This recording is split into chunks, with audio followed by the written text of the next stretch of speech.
Her parents mocked her son with burnt meat at a family barbecue, so she walked out and publicly taught them a brutal lesson. In the kitchen, where morning sunlight streamed in, Erin Watson was carefully pouring coffee while organizing the day's schedule in her mind. She had an important presentation at the architectural firm, followed by her son Oliver's art exhibition, and then the monthly barbecue at her parents' house in the evening. She let out a deep sigh. "Mom's probably going to shower Lisa's child with praise again today," Erin muttered. Erin's husband, Michael, came down the stairs and placed his hand on her shoulder. "Good morning. Lost in thought again?" "Sorry," Erin smiled. "It's not about work. I was thinking about tonight's barbecue." Michael Watson was successful as an IT consultant, but his gentle nature and depth of understanding were his greatest strengths. He placed his cup beside Erin's and poured himself some coffee. "Barbara and Frank," he showed his understanding. "You're worried for Oliver's sake, aren't you?" Erin Watson had achieved great success in her career as an architect. Her designs had shaped the new Chicago skyline, but her relationship with her parents was complicated. She pulled her long blonde hair back while taking a sip of coffee. "My parents always give Lisa's family special treatment. I didn't mind at first. I've walked my own path and am independent, but now I can see that Oliver is hurting." Before she could finish speaking, 10-year-old Oliver Watson came racing down the stairs. The boy, with delicate features and intelligent eyes, held his school backpack in one hand. In the other, he carried his latest artwork, an impressive watercolor landscape. "Mom, I'm taking this to the art show today," he said excitedly. Erin felt proud of her son's talent and took his painting. "It's wonderful, Oliver. I hope Grandma and Grandpa can see it today, too." Oliver's expression clouded slightly. "Grandma didn't look at my paintings last time either. She was watching Amy's gymnastics video the whole time." Erin and Michael exchanged glances. Barbara Morrison, a 64-year-old former high school teacher, was known for her strict and controlling personality. Her husband, Frank Morrison, a 66-year-old veteran, rarely contradicted his wife. "This time will be different," Erin tried to reassure her son, but she was also trying to convince herself. After breakfast, Erin sent Oliver off to school and headed to work. That afternoon, she successfully delivered her important presentation, receiving enthusiastic applause from the client. However, her mind was already on the family gathering that evening. After picking up Oliver from school, they headed to the art exhibition. Oliver's paintings received much praise, and the art teacher spoke enthusiastically about his talent. Erin felt proud of her son but couldn't help wishing that her parents would be equally proud of him. "Will I show Grandma and Grandpa my painting at tonight's barbecue?" Oliver asked. Erin gently stroked her son's hair. "Of course, but remember, Oliver, sometimes people only see what they want to see. That doesn't diminish your talent or your worth." Back at home, while preparing for the barbecue, Erin thought about past gatherings. The monthly family gatherings were always held at Barbara and Frank's house, with Lisa's family taking center stage. Lisa Clayton, Erin's 32-year-old sister, was a stay-at-home mom, financially and emotionally dependent on their parents. Her husband, Jason Clayton, was a real estate agent who desperately tried to please his in-laws, and their 8-year-old daughter, Amy, was spoiled by her grandparents, getting everything she wanted. Erin had quietly endured this unfair treatment for years, but recently she had begun to notice that Oliver was being ignored by his grandparents. "I want to talk to you before the barbecue," Michael said in the evening as they were getting ready. His expression was serious. "What is it?" Erin paused from preparing the salad. "Your mother called me yesterday. She wanted my opinion on Amy's birthday present. They're planning a family trip to Disneyland." Erin stopped what she was doing. "What did they give Oliver for his birthday?" "A used basketball and a $10 bill, wasn't it?" Michael nodded. "I don't think we should let this continue. We need to do something to change your parents' behavior." Erin took a deep breath. "I never wanted to ruin my relationship with my parents, but I can't bear to see Oliver feeling unloved by his grandparents." In the car on the way to the barbecue that night, Erin turned to Oliver. "Stay calm tonight, no matter how you're treated. Sometimes you can learn a lot just by quietly observing." Oliver looked puzzled, but nodded. "Okay, Mom." Erin was surprised by her own determination. Tonight was not just about observing but standing up for her son. She took Michael's hand and nodded quietly. She knew he felt the same way. When Erin's car pulled up in front of her parents' house, she felt a slight tightness in her chest. The large, white, two-story house always evoked mixed emotions in her. It was a place where childhood memories mingled with adult frustrations. "Here we are, everyone," Erin called to Oliver in the back seat. Michael squeezed her hand and gave a small nod. "Ready?" "Yes, I'm ready," Erin said with a determined expression. Erin took a bowl of homemade quinoa salad from the passenger seat, and Michael carried a small box of desserts. Oliver carefully carried his art exhibition painting. The three of them walked along the gravel path toward the well-maintained garden. On this Sunday in May, beneath a clear blue sky, the lawn shone a vivid green. At the back of the garden stood a large oak tree, under which Lisa's family was already relaxing at the picnic table. Barbara Morrison had her granddaughter Amy on her knee and was stroking Amy's golden curls. "Here, Amy, I brought your favorite ribbon." Barbara was tying a bright pink ribbon in Amy's hair. "Oh, Erin, you're here," she said. Barbara's voice notably dropped in tone when she noticed her daughter's arrival. Frank Morrison stood proudly in front of the grill, wearing a white apron, preparing the meat. He was engaged in conversation with Jason Clayton and waved when he noticed Erin's family. Hey, you finally made it," Frank called out. "I just started the fire." Erin smiled as she entered the garden. "Hello, Mom, Dad." She placed the salad bowl on the table. Barbara looked at it and pursed her lips. "Oh, salad again. Can't you make something more elaborate?" Erin took a deep breath and controlled her emotions. "Mom, this is a special quinoa and vegetable salad. I only used organic ingredients. It was a hit with my colleagues at work." Barbara waved her hand dismissively. "Yes, that's fine," she said, turning back to Amy immediately. "Now, Amy, Grandma baked special cookies for you. Chocolate chip and peanut butter, your favorite." Amy clapped her hands happily. "Yay! Thank you, Grandma." Oliver stood quietly, still holding his painting. Erin placed her hand on her son's shoulder. "Mom, Oliver won an award at his school's art exhibition. He brought his work to show you." Barbara glanced briefly at Oliver but quickly looked away. "Oh, that's nice." Amy also danced at the front of her kindergarten dance recital last week. She really has talent. Erin felt Oliver's shoulders droop slightly. She nodded to her son and whispered in his ear, "It's a wonderful painting." Jason, stand with Frank at the grill, enthusiastically discussing how to cook the meat. Lisa sat at the picnic table, taking photos of Amy on her cell phone. "Michael, how about a beer?" Frank called out. Michael nodded. "Thanks, I'll have one." Erin guided Oliver toward the lawn. "Why don't you try playing with Amy?" Oliver looked anxious but gathered his courage and approached Amy. "Amy, do you want to play catch?" Amy frowned. "I don't want to play with Oliver," she shouted. "I'm going to eat cookies with Grandma." Barbara immediately embraced Amy protectively. "Erin, don't force her. Amy is having special time with Grandma right now." Erin bit her lip. "Oliver was just asking." "Mom," Barbara sniffed. "Your son should be more sociable. Amy is the most popular child in her class." Michael came to Erin's side and quietly touched her arm. It was a signal to stay calm. Erin took a deep breath and headed toward the table. Frank had started grilling the meat, pointing to a large piece of meat. He proudly said, "Lisa, Jason, Amy, I've saved prime rib for you.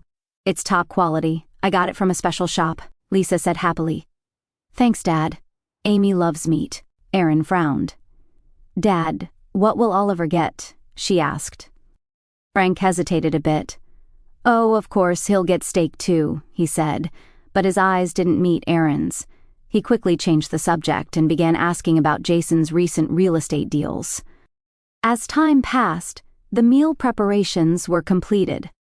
Barbara spread an elaborately decorated tablecloth on the picnic table and arranged fancy paper plates and cutlery. Erin brought out the salad, and Michael put the dessert in the refrigerator. "Come on, everyone, gather around," Frank called out loudly. "The meat is ready." Everyone gathered at the table.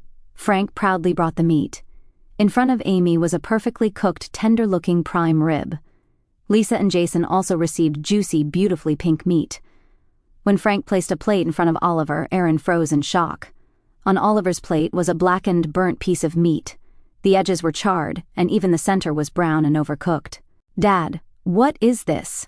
Aaron asked in disbelief. Barbara laughed lightly. "It's a bit overcooked, but that's fine, isn't it? He's a boy. A little toughness is good for him." Frank chuckled and jokingly said, "Even a dog might not eat it." Lisa and Jason also started laughing. "Oliver, you like the burnt part, don't you?" "That's what boys like," Lisa said. Oliver was silent, staring at the burnt meat. Tears began to well up in his blue eyes. He was desperately trying to hold them back, but his small lips were trembling. Seeing this scene, Erin felt something break inside her.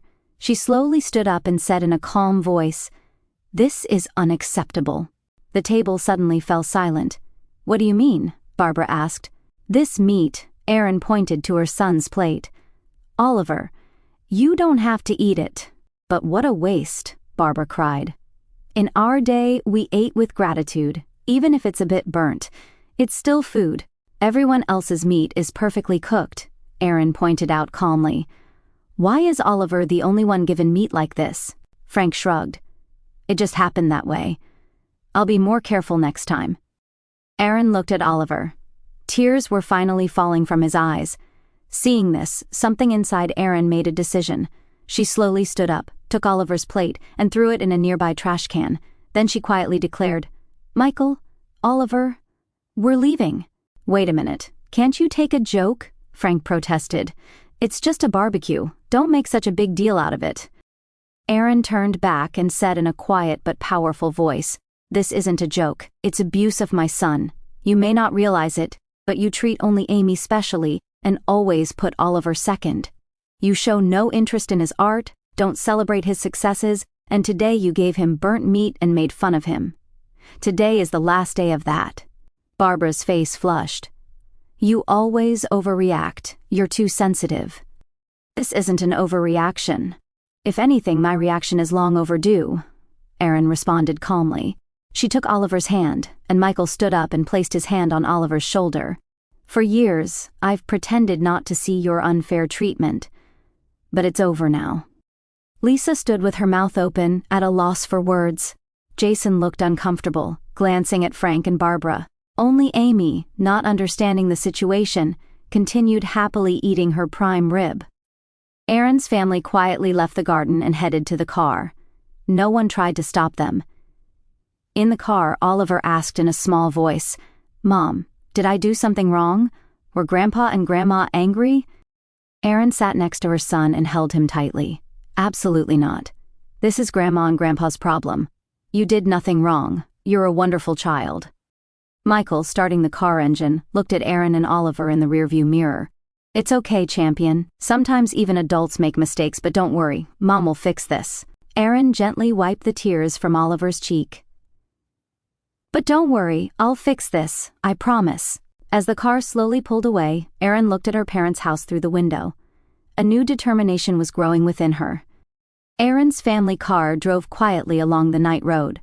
Oliver had fallen asleep in the back seat, exhausted, and Michael, holding the steering wheel occasionally, glanced at his wife in the rearview mirror. Erin's expression was hard, her hands clenched on her knees. No one exchanged words, but the car was filled with heavy emotions. Upon returning home, Michael gently lifted Oliver and carried his sleeping son to his bedroom upstairs. Erin stood in the kitchen, mechanically making tea.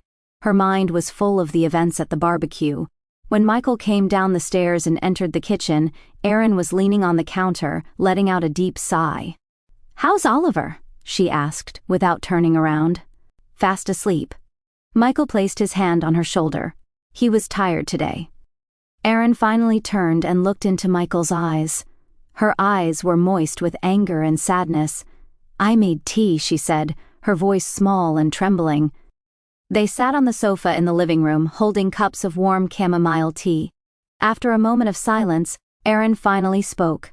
"That crossed the final line," she said, trembling with anger. "For years, I've tolerated my parents' behavior, their favoritism toward Lisa, their refusal to acknowledge my success. But today," she faltered, I couldn't bear to see Oliver hurting. Michael said quietly. When I saw tears in his eyes, I felt something break inside me too. Erin took a sip of tea and set down her cup. I can't stand to see him feeling unloved by his grandparents anymore. This isn't just favoritism, it's outright abuse. Michael nodded. Today made it clear. This isn't just a generational gap or a lack of understanding. They're intentionally hurting Oliver. We should take action, he continued. But what should we do? Should we completely cut ties with your parents? After a long silence, Erin looked up with a determined expression. I'll make them feel the same way. I have a plan. Michael noticed the change in his wife's expression. What kind of plan? First, we'll invite them to our house, a dinner party for reconciliation, Erin began explaining. And then, we'll serve them a special meal, the same treatment Oliver received. That's not enough, she continued. Next, we'll plan a special vacation that includes the whole family, but will exclude only my parents. Michael raised his eyebrows. You're serious? Completely serious. Erin's voice was calm, but her eyes burned with determination. It's time to correct years of imbalance. They need to be taught a lesson. Late that night, they worked out the details of the plan.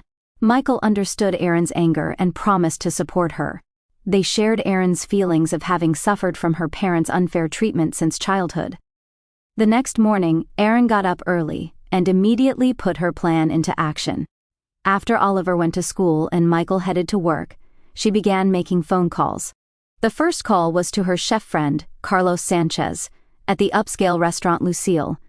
He was grateful to Erin for designing the new branch of his restaurant and felt indebted to her. Carlos, it's been a while. This is Erin Watson, she said on the phone.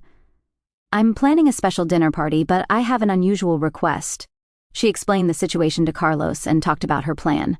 I need 2 completely different dinner courses. One using the finest ingredients for a perfect meal, the other, she continued, choosing her words carefully. I want it to look the same, but be inferior in taste and quality, especially the meat dish. I want it slightly burnt. Carlos was a bit perplexed, but after hearing Erin's story, he understood her plan and agreed to help. I got it, Erin. I'll create a special menu for you, exactly as you wish. Next, Erin contacted Michael to confirm that he was also taking action. Michael had contacted a luxury travel agency to book a family trip to a private resort in the Caribbean. Caribbean Blue Resort was a top-tier facility with private beaches and individual villas.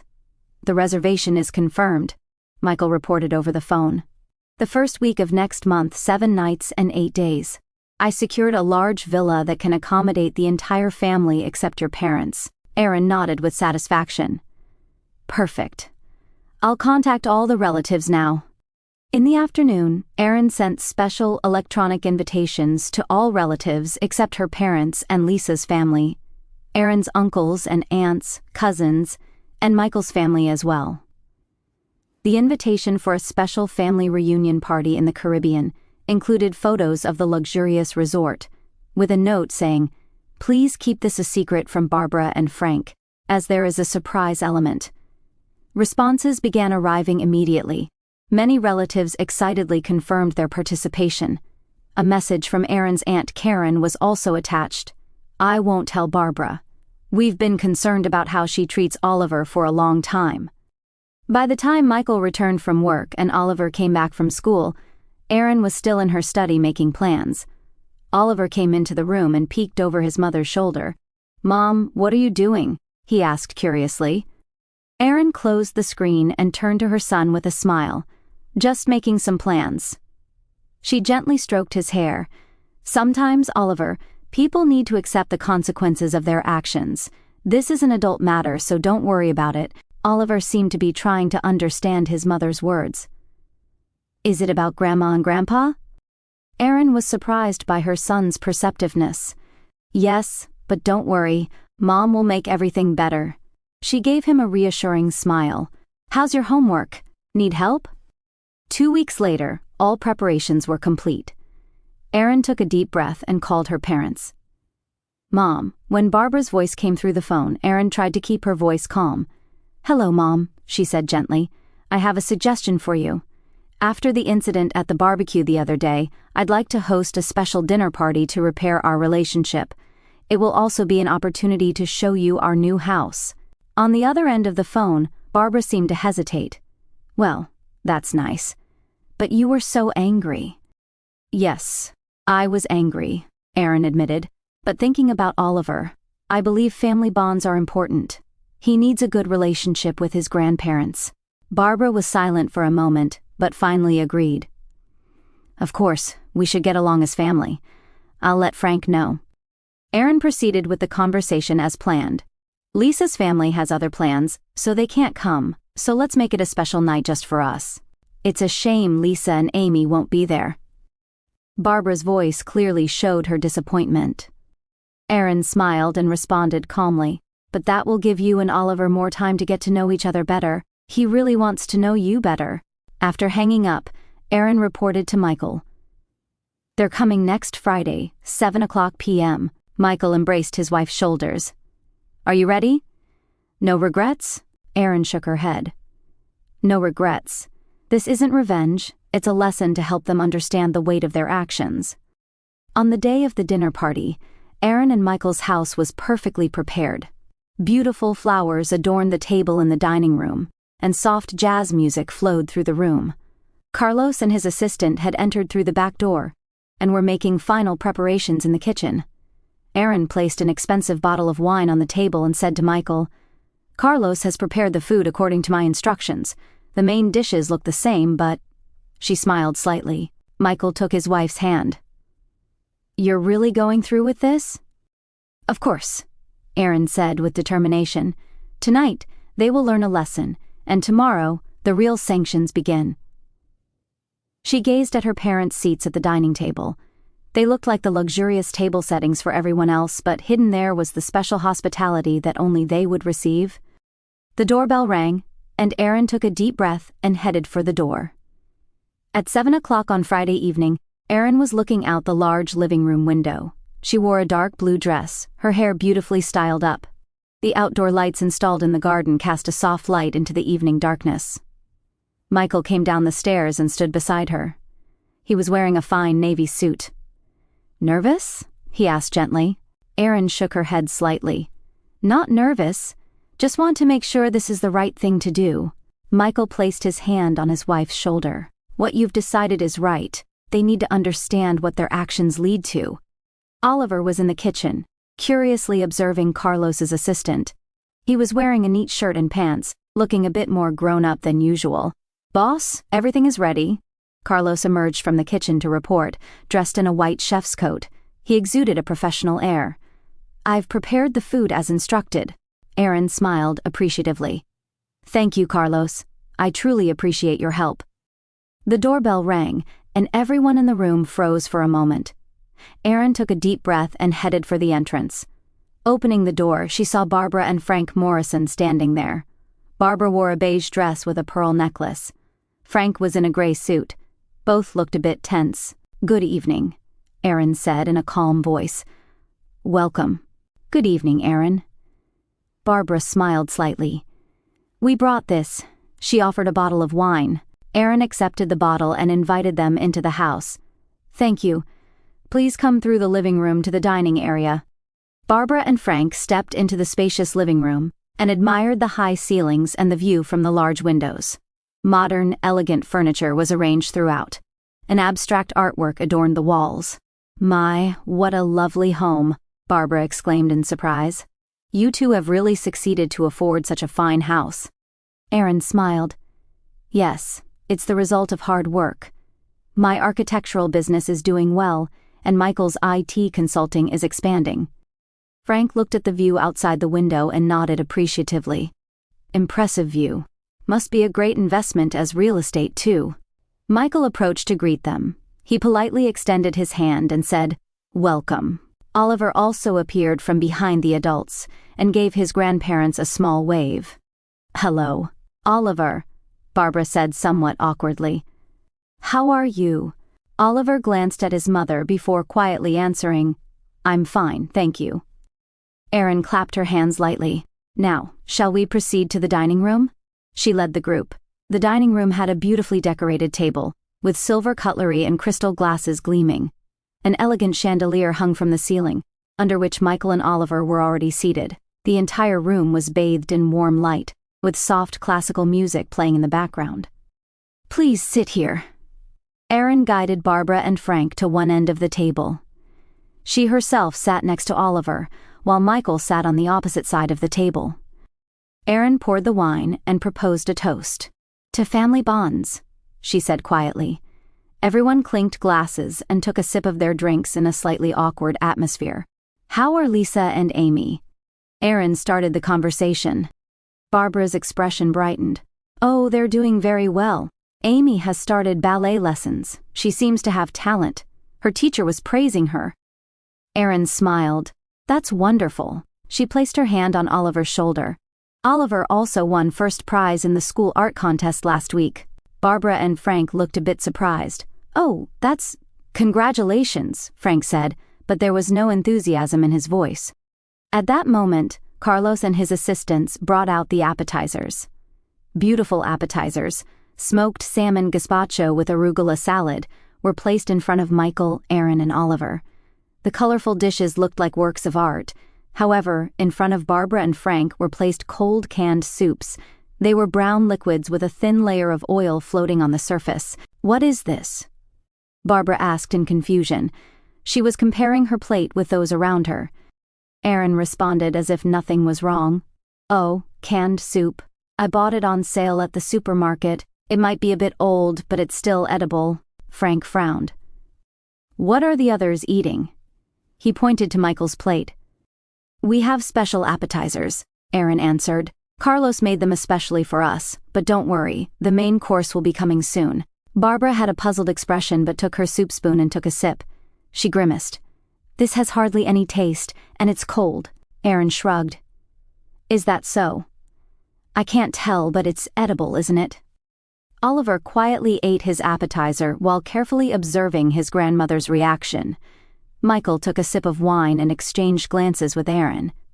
After the unpleasant appetizer, time passed. Carlos brought out the main course. Perfect steaks specially prepared by Carlos were placed in front of Michael, Erin, and Oliver. The juicy, tender-looking meat was served with a fragrant sauce and colorful vegetable sides. In contrast, blackened pieces of meat were placed in front of Barbara and Frank. The edges of the meat were charred, and the whole piece looked hard and shrunken. Barbara changed color and poked the meat with her fork. It was as hard as a stone. "This is inedible," she said angrily. "What is the meaning of this?" Erin replied calmly, "It's a bit overcooked, but that's fine, isn't it? Even a dog might not eat it, but..." She spoke slowly, choosing her words carefully. Frank stared at the meat, and then suddenly looked into Erin's eyes. His face began to redden. "This is intentional, isn't it?" His voice was low, suppressing anger. "Yes, Dad," Erin answered calmly. "This is exactly the same treatment Oliver received from you 2 weeks ago. You served Oliver burnt meat and laughed about it. How does it feel? Embarrassing? Hurtful? Do you feel worthless?" Barbara sat with her mouth open, dumbfounded. "That was just a joke." "A joke?" Erin's voice rose slightly. "Serving burnt meat to a 10-year-old child and making everyone laugh at him is a joke?" Frank sank deep into his chair. "We didn't mean it that way." "You've always treated Oliver as second best," Erin continued. "You make special cookies for Amy, give her premium meat, and praise her talents. But for Oliver, you refuse to recognize his artistic talent, his gentle heart, anything." Barbara began to cry. "This is so cruel of you, punishing us, making us feel this way." Erin stood up and took an envelope from a side table, handing it to them. "These are tickets for a family trip starting tomorrow, Caribbean Blue Resort in the Caribbean. Oliver, myself, Michael, and all the other relatives will be going. We invited Lisa's family too, but we didn't invite you." Frank stared at the envelope and checked its contents. His expression changed as he began to understand. "You're excluding us from a family trip?" "Yes," Erin said firmly. "This is what you've been doing to Oliver for years, excluding him from family gatherings, shutting him out of special moments, denying his value. Until you understand how you've been treating Oliver, you will be excluded from our lives. Parents should love their children equally. If not, you lose your privileges as grandparents." Barbara covered her face with trembling hands. "You're trying to shame us." "No." Aaron's voice softened slightly. "I want you to understand how Oliver has felt, how much he's been hurt every time he sees Amy getting special treatment. Tonight's dinner will be over in an hour, but Oliver's emotional wounds have lasted for years." Frank leaned his elbows on the table and held his head. The room was enveloped in heavy silence. Oliver said in a small voice, "I like to draw pictures. I wished Grandpa and Grandma would look at them." Those words brought fresh tears to Barbara's eyes. She stared at Oliver as if seeing him truly for the first time. "Oliver, she faltered. Aaron placed her hand on her son's shoulder. "This isn't a cruel act, but a lesson, an opportunity for you to change. If you truly love Oliver, think about what you should do." Michael stood up and said, "Carlos, please serve a real dinner for everyone. Let's eat together as a family for a new beginning."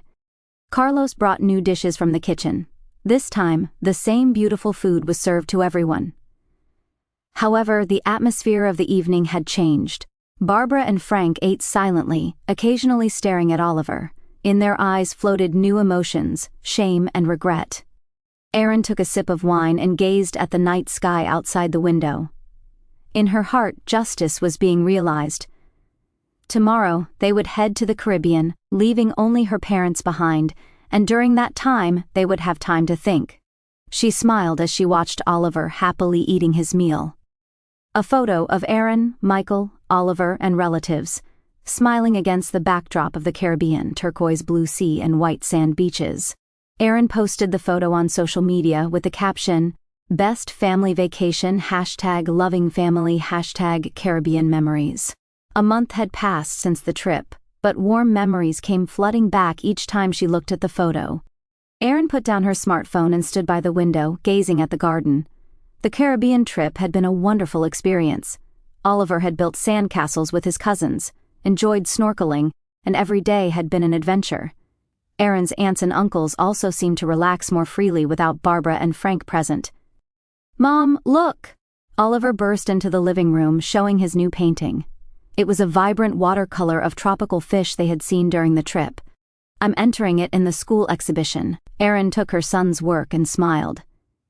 "It's wonderful, Oliver. You really have talent." Michael appeared from the kitchen and placed his hand on Oliver's shoulder. "This is a masterpiece. We should frame it and display it." At that moment, the doorbell rang. Who could that be? Aaron frowned. She wasn't expecting visitors. Michael headed to the door and looked through the peephole. His expression changed. "It's Barbara and Frank," he said quietly. Aaron tensed up. Since the Caribbean trip, Barbara had called several times, but Aaron had ignored all the calls. She felt she wasn't ready to talk to her parents yet. Her anger had not cooled. "Should I open it?" Michael asked. Aaron took a deep breath and said, "Open it." Turning to Oliver, she said, "Would you play in your room for a while? We need to have an adult conversation." Oliver hesitated a bit but nodded and went upstairs. Michael opened the door. Barbara and Frank Morrison stood at the entrance. Both looked tired, appearing older than usual. Frank held a brown envelope in his hand. Barbara's eyes were red, as if she had been crying. "May we come in?" Frank asked quietly. Aaron hesitated but nodded slightly.